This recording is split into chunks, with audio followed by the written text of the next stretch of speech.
SBI क्लर्कची काही लोकांची परीक्षा 22 फेब्रुवारी 2025 ला संपली आणि त्यानंतर लगेचच्या लगेच पुढे मेन्सची तयारी करावी की नाही करावी। पहिल्या शिफ्टमध्ये पेपर असा होता जास्त अटेम्प्ट झाले, सेकंड थर्ड फोर्थ शिफ्टमध्ये पेपर असा होता अटेम्प्ट कमी झाले। तर या संदर्भात बऱ्याच लोकांमध्ये हा जो डाऊट आहे हाही एकदा क्लिअर होऊन जाईल की ओव्हरऑल नेमका पेपर पॅटर्न असा असल्यामुळे त्याचा इम्पॅक्ट काय पडेल। दुसरा मुद्दा मेन्सची तयारी कुणी करावी हाही मुद्दा मी या व्हिडिओमध्ये डिस्कस करतोय आणि ती करायची तर मग ती नेमकी कशी करावी हाही मुद्दा। तर अशा 2-4 मुद्द्यांवर टप्प्याटप्प्याने एकदम अभ्यासपूर्वक इत्यंभूत माहिती जी आहे ही या व्हिडिओच्या माध्यमातून तुम्हाला शेवटपर्यंत मिळेल। त्यासाठी तुम्ही फक्त व्हिडिओला लाईक करून ठेवा आणि जे विद्यार्थ्यांनी SBI क्लर्कची एग्जाम दिली आहे किंवा जे SBI क्लर्कची एग्जाम पुढच्या 27 तारखेला 28 तारखेला आणि 1 मार्चला देत आहे अशा सर्वांसोबत हा व्हिडिओ शेअर करून ठेवा सो दॅट जास्तीत जास्त लोकांना याचा फायदा होईल। पहिला मुद्दा येतो की जी एग्जाम आता मागच्या आठवड्यामध्ये झाली म्हणजे शनिवारी जी SBI क्लर्कची पहिल्या दिवशी एग्जाम झाली तर त्या पहिल्या दिवशी एकूण 4 शिफ्ट संपल्या। पहिली शिफ्ट, दुसरी शिफ्ट, तिसरी शिफ्ट, चौथी शिफ्ट या 4 शिफ्टमध्ये नेमक्या एग्जामचा पॅटर्न कसा होता, क्वांटमध्ये काय विचारलं, रिजनिंगमध्ये काय विचारलं, इंग्लिशमध्ये काय विचारलं याच्याबद्दल समजून घेऊया। मग त्याच्यावरून कहना क्या चाहता हूं हे सांगतो आणि त्यानंतर पुढची माहिती जो आहे ही टप्प्याटप्प्याने देतो। तर इंग्लिश बद्दल जर समजून घ्यायचं तर बघा, एक रीडिंग कॉम्प्रिहेन्शन म्हणजे RC पॅसेज ज्याला आपण म्हणतो आणि एरर डिटेक्शन। रीडिंग कॉम्प्रिहेन्शनवर प्रत्येक शिफ्टमध्ये 7-8 क्वेश्चन, एरर डिटेक्शनवर ज्याला आपण स्पॉट द एरर पण म्हणतो याच्यावर 5-5 क्वेश्चन आणि एक सेंटेन्स अरेंजमेंट हा जो टॉपिक आहे, क्लोज टेस्ट हा जो टॉपिक आहे, या 4 टॉपिकवर कॉन्स्टंट प्रश्न विचारले म्हणजे या 4 टॉपिकवर जवळजवळ 20 ते 25 प्रश्न आणि उरलेले 5 ते 6 क्वेश्चन प्रत्येक शिफ्टमध्ये चेंज झाले। बघा, पहिल्या शिफ्टमध्ये जर बघितलं तर अशा टाइपचे क्वेश्चन होते, सेकंड शिफ्टमध्ये, थर्ड शिफ्टमध्ये, फोर्थ शिफ्टमध्ये। काही शिफ्टमध्ये वर्ड अरेंजमेंट ज्याला आपण ॲज गुड ॲज पॅराजंबल म्हणतो, वेगळ्या प्रकारचं पॅराजंबल म्हणजे कोणतं, ABCD 6 वाक्य त्याला अरेंज करा वाक्यांना आणि वर्ड अरेंजमेंट म्हणजे कसं की वर्ड्सची अरेंजमेंट करा। जसं ॲक्च्युली पॅराजंबल याला नाही म्हणतात, पॅराजंबल याला म्हणता येईल सेंटेन्स अरेंजमेंटला। तर सेंटेन्स अरेंजमेंटमध्ये काय होतं की एक सेंटेन्स आहे त्याला 5 तुकड्यांमध्ये पाडलंय आणि मग त्याला अरेंज करा की पहिला तुकडा, दुसरा तुकडा, तिसरा तुकडा कशा पद्धतीने अरेंजमेंट होईल। वर्ड अरेंजमेंट म्हणजे ज्याला आपण असं म्हणतो ना की एका सेंटेन्समध्ये 2-3-4 बोल्ड वर्ड दिलेले असतात तर वर्ड स्वॅप ज्या पद्धतीचं असतं त्याला वर्ड अरेंजमेंट, वर्ड स्वॅप या पद्धतीने। त्यानंतर फ्रेज रिप्लेसमेंट असतील, क्लोज टेस्ट असतील, फिलर असतील। सांगण्याचा उद्देश असा आहे की 4 टॉपिक जे ते टिपिकली प्रत्येक शिफ्टमध्ये कॉमन होते आणि उरलेले टॉपिक हे काही शिफ्टमध्ये आले, काही शिफ्टमध्ये नाही आले। नॉर्मली आत्तापर्यंत यावर्षी SBI जो क्लर्कचा पेपर झाला तर असं कधीच झालं नाही की या पद्धतीचा पेपर आला। यावेळेस खूप मोठं ब्लंडर झालं, यावेळेस मी असं म्हणेल की खूप मोठे चेंजेस झाले जे अनएक्सपेक्टेड होते। हां, याच्यामध्ये ही गोष्ट खरी आहे की नवीन काहीच नाही आलं पण जे प्रेडिक्टेड होतं ते काहीच नाही आलं। म्हणून मी नाही म्हणतो बाबा प्रेडिक्ट करून जाऊ नका, एक्झाममध्ये ओपन माइंड सेटने जा। ऐन वेळेवर एक्झाम कशी येईल काहीच सांगू शकत नाही, पण याचा इम्पॅक्ट निगेटिव्ह होईल का पॉझिटिव्ह होईल पुढच्या काही मिनिटांमध्ये तुम्हाला कळेलच। लॉजिकल रिजनिंगमध्ये सिटिंग अरेंजमेंटमध्ये 2-2 सिटिंग अरेंजमेंट होते, 6-6 प्रश्न किंवा 4-4-5 प्रश्न 4, पण एका शिफ्टमध्ये मात्र एकच सिटिंग अरेंजमेंट होतं, सिटिंग अरेंजमेंट 2। पझल काही ठिकाणी 2, काही ठिकाणी 1-2-2 या पद्धतीने। जिथं 8 क्वेश्चन विचारले याचा अर्थ एक मोठं पझल आहे ज्याच्यावर 5 क्वेश्चन, एक छोटं पझल ज्याच्यावर 3 क्वेश्चन आहे किंवा 4 क्वेश्चन आहे। सेंटेन्स डिस्टन्स डायरेक्शन काही शिफ्टमध्ये होतं, काही शिफ्टमध्ये नव्हतं। कोडिंग डिकोडिंग काही शिफ्टमध्ये होतं, चायनीज कोडिंगवाला पार्ट। सिलोइझम प्रत्येक शिफ्टमध्ये होतं। अल्फान्यूमरिक सिरीज प्रत्येक शिफ्टमध्ये होतं। ब्लड रिलेशन 2 शिफ्टमध्ये होतं, 2 शिफ्टमध्ये नव्हतं। इनइक्वॅलिटी 2 शिफ्टमध्ये होतं, 2 शिफ्टमध्ये नव्हतं। बाकी मिसलिनियसचे क्वेश्चन ज्याच्यामध्ये आपण वर्ड पेअर म्हणू किंवा वर्ड फॉर्मेशन म्हणू वाला जो तो पार्ट आहे तो। तर रिजनिंगमध्ये जर बघितलं तर काही टॉपिक आहेत जे फिक्स होते ते म्हणजे सिटिंग अरेंजमेंट, पझल, सिलोइझम आणि अल्फान्यूमरिक सिरीज। बाकी हा अराउंड 25 ते 30 मार्कांचा पॅटर्न जो आहे हा फिक्स राहिला। बाकी पॅटर्नमध्ये चेंज झाला बऱ्यापैकी। 25 मार्कांचा पॅटर्न सेम होता, 10 मार्कांच्या पॅटर्नमध्ये बऱ्यापैकी चेंजेस तुम्हाला रिजनिंगमध्ये दिसले। क्वांटिटेटिव्ह ॲप्टिट्यूडमध्ये सगळ्यात जास्त बदल जर कुठे यावर्षीच्या एक्झाममध्ये झाला आणि सगळ्यात जास्त गेम जर मुलांचा कुठे झाला तर तो क्वांटमध्ये, कारण क्वांटमध्ये नॉर्मली नंबर सिरीज प्रत्येक वेळेस 5 मार्काला येतं, पण यावेळेस फक्त आणि फक्त पहिली शिफ्ट अशी होती जिथं नंबर सिरीजचे जास्तीत जास्त क्वेश्चन विचारले, बाकी कुठल्या शिफ्टमध्ये नंबर सिरीज तुम्हाला विचारलंच नाही.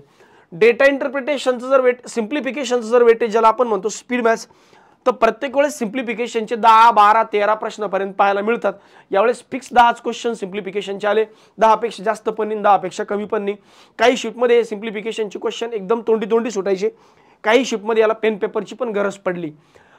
डेटा इंटरप्रिटेशनमध्ये सकाळपासून म्हणजे पहिल्या शिफ्टमधून पासून एक ट्रेंड फॉलो झाला की 2-2 DI विचारायचे. म्हणजे इथं बघा 5-5 क्वेश्चनचे 2 DI, 5 आणि 6 5 क्वेश्चनचा आणि 6 क्वेश्चनचे 2 DI, 5-5 क्वेश्चनचे 2 DI आणि इथं 5-5 क्वेश्चनचे. तिसऱ्या शिफ्टमध्ये असं झालं की केसलेट सुद्धा विचारलं गेलं, म्हणजे DIचं वेटेज पार 15 मार्कांचं करून टाकलं. अरिथमॅटिक 11, 12, 15, 14, 11, 12, 14, 15 या पद्धतीने विचारले. तर अरिथमॅटिक फक्त पहिल्या शिफ्टमध्ये नंबर ऑफ क्वेश्चन्स कमी होते आणि एक तिसऱ्या शिफ्टमध्ये अरिथमॅटिकचे क्वेश्चन कमी होते, बाकी 14-15 अशा पद्धतीने. तर सगळ्यात जास्त बदल जर कुठं पाहायला मिळाला तर तो मिळाला नंबर याच्यामध्ये क्वांटमध्ये, आणि त्यातल्यात number series simplification comparison of variable. काही शीटमध्ये मागच्या वर्षी विचारलं होतं, यावेळेस कंपॅरिझन ऑफ व्हेरिएबल्सने विचारलं. तर ओव्हरऑल जर विचार केला तर क्वांटिटेटिव्ह ॲप्टिट्यूडला बऱ्यापैकी अवघड करून टाकलं. आता जर तुम्ही मागचा थोडासा इतिहास जाणून घेतला तर IBPS POच्या एक्झाममध्ये नेहमी क्वेश्चन पेपर अवघड असतो, त्यामुळे कट ऑफ बघा नेहमी यावेळेसचा कट ऑफ हा 48 मार्कांचा आहे. SBI POचा कट ऑफ आतापर्यंत कधीच 60च्या वर नाही गेला. रिझन बिंग की डिफिकल्टी लेवल खूप जास्त असते. खूप रेअरली जर 60च्या वर गेला असेल तर त्याच्या मागची 2 कारणं असू शकतात की पेपरची डिफिकल्टी लेवल खूप कमी होती इनिशियल लेवलला, पण बऱ्यापैकी ऑफिसर कॅडरचा कट ऑफ हा 60च्या रेंज बाउंड असतो, 60च्या आसपास असतो. क्लरिकलचा कट ऑफ हा 70च्या रेंज बाउंड असतो, कारण डिफिकल्टी लेवल कमी होते. मग सांगण्याचा उद्देश असा आहे की जेव्हा असा विचित्र पेपर पॅटर्न विचारणार तेव्हा नॉर्मल मुलांचे अटेम्प्ट हे कमी होणार, आणि अटेम्प्ट कमी झाले की कट ऑफ पण कमी लागतो. ही अत्यंत नॅचरल गोष्ट आहे. त्यामुळं जर तुमचा कॉम्बो 45-50 जरी बसला असेल तरी मी तुम्हाला सांगतो की दादांनो तुम्ही मेन्सच्या तयारीला लागा, कारण भूतो न भविष्यतो तुम्हाला यावेळेस SBIचा क्लर्कचा कट ऑफ ड्रास्टिकली खाली आलेला दिसेल. त्याच्यामागचं रिझन असं आहे की एक तर नंबर ऑफ वॅकेन्सीज खूप मोठे आहे, आणि दुसरी महत्त्वाची गोष्ट की तुमचा पेपरचा डिफिकल्टी लेवलचा पॅटर्न हा खूप ड्रास्टिकली चेंज झाला. आतापर्यंत कुठल्याच एक्झाममध्ये कधी DI 2 सेट नाही आले. आता DIचे 2 सेट आले याचा अर्थ सिम्प्लिफिकेशनचे काही क्वेश्चन कमी झाले, नंबर सिरीजचे काही क्वेश्चन कमी झाले, कमर्शियल मॅथ्सचे क्वेश्चन वाढले. तर जे डिफिकल्ट टॉपिक होते याला थोडंसं याचं वेटेज वाढवलं आणि इझी टॉपिकचं वेटेज कमी करून टाकलं. तर याच्यामुळे काय झालं, याच्यामुळे मुलांचा ओव्हरऑल अटेम्प्ट कमी झाला. मग ऑफकोर्स ओव्हरऑल अटेम्प्ट जर कमी झाला तर त्याचा कट ऑफवर डेफिनेटली परिणाम होईल.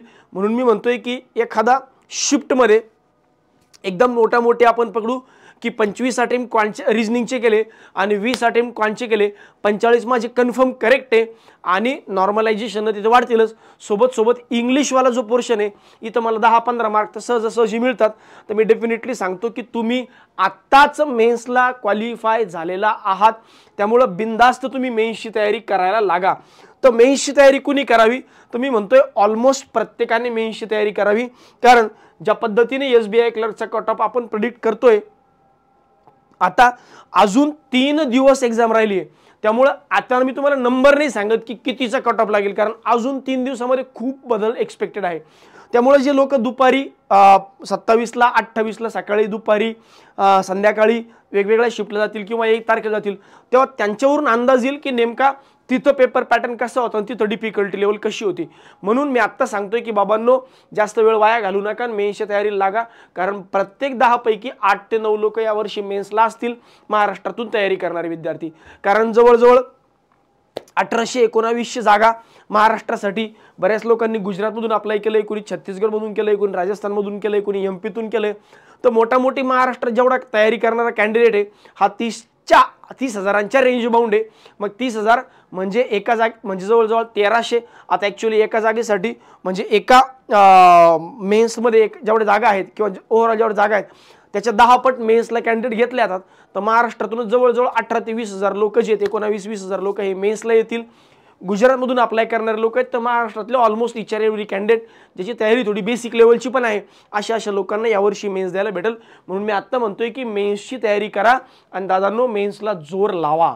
ठीक आहे, तर कुणी तयारी करावी, तो ऑलमोस्ट प्रत्येकाने मेन्सची तयारी करणं चालू करा. मी 45 हा खूप कमी कॉम्बो सांगितला. पार मी म्हणतोय एखाद्या वेळेस असंही होईल की एखादा 40चाच कॉम्बो होता सर आणि मी पास होऊन गेलो, कारण इंग्लिशमध्ये मला चांगले मार्क पडतात. त्यामुळं आता तुम्ही माझ्यावर विश्वास ठेवा. जरी तुम्ही स्वतःवर आत्मविश्वास नसेल हरकत नाही, तुम्ही माझ्यावर विश्वास ठेवा, माझ्या शब्दावर विश्वास ठेवा की तुम्ही मेन्सची तयारी करावी का, तर मी म्हणेल हो, प्रत्येकाने मेन्सची तयारी करणं चालू केलं पाहिजे. सर आता निकाल नेमका कधी लागतो याचा, तर याच्यासाठी मी तुम्हाला थोडासा मागचा इतिहास सांगतो. बघा 2024 मध्ये SBI क्लर्कची प्री एक्झाम झाली होती 5, 6, 11 आणि 12 जानेवारीला 2024 मध्ये, माझ्या मागच्या वर्षी. आणि निकाल लागला 15 फेब्रुवारीला. बघा बरं का, 15 फेब्रुवारीला निकाल लागला, म्हणजे ऑलमोस्ट 1 महिन्याच्या नंतर निकाल लागला. आणि तिथून पुढे 10 दिवसावर परीक्षा होती, म्हणजे 25 फेब्रुवारीला मेन्सची परीक्षा होती. म्हणजे सांगण्याचा उद्देश असा आहे की हे लोक लवकर निकाल लावणार नाहीत. तुम्हाला कन्फ्यूज करून ठेवतील, तुमच्या मानसिकतेसोबत खेळतील, तुमच्या पेशन्स पाहतील, खरंच तुम्ही स्वतःवर तेवढा आत्मविश्वास आहे का तुमचा, आणि मोजून 8-10 दिवस पुढे राहतील आणि प्रीचा निकाल लावतील. तिथून पुढे तुम्हाला हे कळणार नाही की GA करू का, क्वांट करू का, रिझनिंग करू का, इंग्लिश करू. त्यामुळे आत्तापासून मेन्सच्या तयारीला लागा. 2023चा इतिहास पण काही वेगळा नाही आहे. बघा 2023 मध्ये 12, 19, 20 आणि 25 नोव्हेंबरला प्रीची एक्झाम झाली होती बरं का. कधी 12, 19, 25 नोव्हेंबरला, 20-25 नोव्हेंबरला मेन्स प्रीची एक्झाम झाली. त्यानंतर निकाल लागला 2 जानेवारीला. म्हणजे ऑलमोस्ट बघा नोव्हेंबर म्हणजे डिसेंबर पूर्ण आणि नोव्हेंबरचे 10-12 दिवस, 40 दिवसांनी निकाल लागला. आणि 15 फेब्रुवारीला परीक्षा होती. तर या केसमध्ये बऱ्यापैकी अगोदर निकाल लागला होता. पण मी तुम्हाला सांगतोय यावर्षी निकाल हा मुद्दामून हे लोक उशिराने लावतील. कारण तुम्ही बघा ना 10 एप्रिलला मेन्सची परीक्षा आहे. मेन्सची डेट मी तुम्हाला अगोदर सांगितली 10 एप्रिलला आहे. मग 10 एप्रिलला जर मेन्सची एक्झाम आहे, शेवटचा पेपर 1 मार्चला संपतोय, म्हणजे मोजून 40 दिवस तुमच्या हातात आहे मेन्सची तयारी करायला. त्यात यांनी जर 8-10 दिवस अगोदर निकाल लावला तर 30 दिवस राहिले, कारण शेवटचे 8-10 दिवस तुम्हाला कळणारच नाही, टेस्ट द्यायला जाणार आहे. म्हणून म्हणतोय की पहिल्या दिवशीपासून दादांनो मेन्सची तयारीला लागा, जास्त वेळ वाया घालवू नका. स्वतःवर आत्मविश्वास नसेल तर आमच्या शब्दावर विश्वास ठेवा, तुम्ही ऑलमोस्ट प्रत्येक जण मेन्सला होणार आहे. मग सर नेमकी तयारी कशी करावी, मेन्ससाठी कशी तयारी केली पाहिजे, मी तर एकदम नवीन कॅन्डिडेट आहे, मी नेमकी काय करायला पाहिजे. नाही सर, मी काही 2-3 महिन्यांपासून हळूहळू मेन्स चालू केले, तर मी नेमकी दोघांसाठी एकदम नवीन कॅन्डिडेट असेल ज्यांनी आतापर्यंत काहीच मेन्सची तयारी केली नाही, तुमच्यासाठी पण पुढच्या 15 दिवसांचा प्लॅन काय असेल, आणि ज्यांनी थोडीफार मेन्सची तयारी केली तुमच्यासाठी पण मेन्सचा काय प्लॅन आहे 15 दिवसासाठी पुढचा देतोय. 15 दिवसानंतर मी पुन्हा येईन. ठीक आहे, तर पहिला प्लॅन जो आहे हा एकदम बिगिनर लोकांसाठी, ज्यांनी आतापर्यंत मेन्सची काहीच तयारी केली. जर तुम्ही मेन्सची काहीच तयारी केली नसेल तर हरकत नाही, टेन्शन घेऊ नका. तुम्ही काय करा, पहिल्यांदा क्वांट आणि LRच्या मेन्सच्या PDF सॉल्व्ह करणं चालू करा. रोज 2 क्वांटच्या PDF घ्यायच्या आणि 2 रिझनिंगच्या PDF घ्यायच्या. 2 क्वांटच्या 2 रिझनिंगच्या. सर या कुठल्या घ्यायच्या, गाईडलीचं PDF बंडल कोर्स येतं ते घ्या. किंवा जर तुम्हाला वाटतंय की सर आम्ही तुमच्या मार्गदर्शनाखाली अभ्यास करू इच्छितो, सर आमची इच्छा आहे की आम्ही तुमच्या मार्गदर्शनाच खाली अभ्यास करावा आणि तुम्ही जो सांगताल तोच अभ्यास करावा, तर तुम्ही एक काम करा, मला टेलिग्रामला बघा बरं का, टेलिग्रामला या नंबरला एक मेसेज करून ठेवा की सर आम्हाला मेन्सचा जो स्पेशल ग्रुप आहे त्या ग्रुपवर ॲड करून द्या. टेलिग्रामला मला मेसेज करा या नंबरवर, तुमचं नाव, मोबाईल नंबर आणि तुम्ही कुठल्या बॅचचे आहात, नसताल तर नॉन सारथी पण तुम्ही लिहू शकता. या नंबरला तुम्ही मेसेज करा. मी जो स्पेशल मेन्सचा ग्रुप आहे, जवळजवळ 4,500 प्लस लोक त्या ग्रुपवर वेगवेगळ्या 2 ग्रुपवर तयारी करतात. तर 4,500-5,000 लोकांच्या ग्रुपवर वेगवेगळे 2 ग्रुप आहेत, त्यापैकी कुठल्या तरी एका ग्रुपवर मी तुम्हाला ॲड करेल आणि मेन्सच्या रोज PDF टास्क तुम्हाला देईल गाईडलीच्या. त्या PDF टास्कमधून तुम्ही अभ्यास करू शकता. तर ठीक आहे, तर हे झालं असं. बाकी याच्या सोबत मेन्सची एक सिरीज मी चालू करतोय क्वांटची आणि अक्षय सर जनरल अवेअरनेसची. ही सिरीज, या सिरीजच्या माध्यमातून जवळजवळ 1 तासांचं अक्षय सरांचं लेक्चर, 1-1.25 तासांचं आणि 1-1.25 तासांचं माझं लेक्चर, रोज रात्री 7 वाजता अक्षय सर आणि रोज रात्री 9 वाजता क्वांटिटेटिव्ह ॲप्टिट्यूड, म्हणजे आम्ही दोघं जण पूर्ण जोर लावतोय की क्वांट आणि रिझनिंगमध्ये, क्वांट आणि इंग्लिश GA मध्ये या 2 विषयाचं एक्झाममध्ये, मेन्स एक्झाममध्ये 100 मार्कांचं वेटेज आहे. इथं तुम्हाला किमान 65 मार्क या 2 सेक्शनमध्ये मिळवावे. किमान 65 प्लस मार्क तुमचे जर मिळाले तर ओव्हरऑल कट ऑफ हा 85, 80, 85च्या आत असतो. 20-30 मार्क जर तुम्ही दुसऱ्या सब्जेक्टमध्ये मिळाले, 2 रिजनिंग आणि इंग्लिशमध्ये, तर तुम्ही यावर्षी SBI क्लर्क बनताल. यात कुठलीच शक्यता नाकारता येत नाही किंवा याच्यात कुठलाही शक नाही आहे. त्याला हिंदीमध्ये शक म्हणतात, थोडंसं शक्यता समजून घ्या तुम्ही, बरं का. ठीक आहे. एनिवेज, यावर्षी तुम्ही SBI क्लर्क बनतात, यात कुठलाही डाऊट नाही असं माझं ठाम मत आहे. त्यासाठी पुढचे काही दिवस जोर लावा, स्वतःला पूर्ण झोकून द्या स्वतःला. कारण आता जर तुम्ही झोकलं नाही, झोकून दिलं नाही, तर अशी ऑपॉर्च्युनिटी भविष्यात पुन्हा येणे नाही. पुढचे 6 महिने, 8 महिने, वर्षभर एवढ्या मोठ्या जागा एकाच बँकेमध्ये येणार नाहीत. त्यामुळं यावर्षी पूर्णच्या पूर्ण स्वतःला झोकून द्या. रात्रंदिवस एक करा, थोडं कमी झोपा, काही फरक पडत नाही, पण अभ्यासावर पूर्ण लक्ष देऊन सिरियस तयारी करा. तर ही सिरीज आम्ही चालू करतोय. 10 मार्चपासून ही सिरीज असेल. या संदर्भात एक वेगळा व्हिडिओ जो आहे हा डेफिनेटली एक वेगळ्या पद्धतीने आम्ही दोघं मिळून बनवू आणि त्या संदर्भात पूर्ण डिटेल्स देऊ. ऑनलाईन स्वरूपात असेल. सर, इंग्लिशसाठी टेस्ट, रीडिंग, लेक्चर यासाठी 2 तास वेगळे द्या. हे 4 आणि 3 7 आणि 2 9 तास. त्यानंतर जनरल अवेअरनेसचं लेक्चर इथं अक्षय सर घेणारच आहेत. सोबत 1 तास रिव्हिजन, मागचं झालं रिव्हिजन, यासाठी 1 तास तुम्ही वेगळा द्या. आणि जर तुम्हाला असं वाटलं की सर मला काही कन्सेप्च्युअल प्रॉब्लेम आहे किंवा एखाद्या टॉपिकमध्ये मला प्रॅक्टिस कमी वाटते, तर प्रॅक्टिससाठी किंवा व्हिडिओसाठी 1 तास तुम्ही वेगळा ठेवू शकता.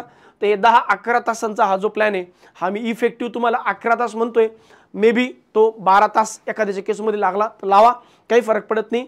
हे 12 तास 7 तास झोपण्याचे, असे 19 4-5 तास तुमचे जेवणात वगैरे, या पद्धतीने 24 तासांचा प्रॉपर प्लॅन बनवा आणि पुढचे काही दिवस स्वतःला पूर्णपणे झोकून द्या. सर, हे तर झालं, ठीक आहे. आता आम्हाला सांगा की जर आम्ही ऑलरेडी मेन्सची तयारी करतोय, तर आम्ही कशा पद्धतीने अभ्यास केला पाहिजे. ठीक आहे. जर तुम्ही ऑलरेडी मेन्सची तयारी करताय तर तुम्ही काय केलं पाहिजे. जुने विद्यार्थ्यांसाठी तुम्ही क्वांट आणि LRची एकच PDF सॉल्व्ह केली पाहिजे. 1 क्वांट 1 रिजनिंग, 1 क्वांट 1 रिजनिंग, एकच PDF सॉल्व्ह तुम्ही केली पाहिजे. एक PDF गाईडलीची, जर तुमच्याकडे गाईडलीचे PDF असतील, PDF बंडल कोर्स असेल तर डेफिनेटली त्या सॉल्व्ह करा. नाही तर मग मी जसं सांगितलं मागची प्रोसेस त्या पद्धतीने तुम्ही फॉलो करू शकता. सोबत अल्टरनेट डेला क्वांट आणि LRची मेन्सची सेक्शनल टेस्ट द्या. आज क्वांट त्याचं ॲनालिसिस, उद्या क्वांट रिजनिंग त्याचं ॲनालिसिस. मी मुद्दामून बघा 2.5 तासांचा वेळ ठेवलाय, कारण ॲक्च्युअल टेस्ट द्यायला किती वेळ लागतो बघा. सेक्शनल टायमिंगमध्ये 40-45 मिनिटांचा तो टाइम, बफर टाइम पकडून आपण 50 मिनिटं पकडूया, 1 तास पकडूया. पण त्याच्यानंतर 1.5 तासांचं प्रॉपर ॲनालिसिस, की नेमके क्वेश्चन मी जे सोडवले त्याचा अप्रोच कसा होता, जे नाही सोडवले त्याचा अप्रोच कसा असला पाहिजे, जे मला नाही जमत, जे मला कन्सेप्ट क्लिअर नाही त्याला मी नेमकं कसं डील करेल, जे माझे चुकले ते माझे का चुकले, सिली मिस्टेकमुळे चुकले का ओव्हरऑल. तर या सगळ्या गोष्टी ज्या आहेत या तुम्हाला इथं करायच्या त्या 2.5 तासामध्ये. आज क्वांट उद्या LR, आज क्वांट उद्या LR, मेन्सच्या सेक्शनल टेस्ट. सोबत तुम्ही लोकांनी सुद्धा स्पेशल जी सिरीज आहे GA आणि क्वांटची ती अटेंड करायची आहे.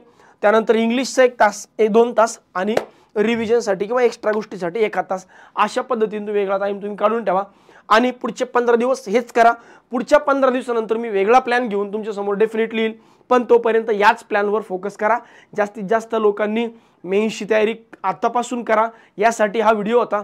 जर तुम्हाला दिलेला प्लॅन कंटेंट आवडला असेल तर चॅनलला सबस्क्राईब करा आणि व्हिडिओला लाईक करा. धन्यवाद आणि सगळ्यात महत्त्वाचं, ऑल द बेस्ट.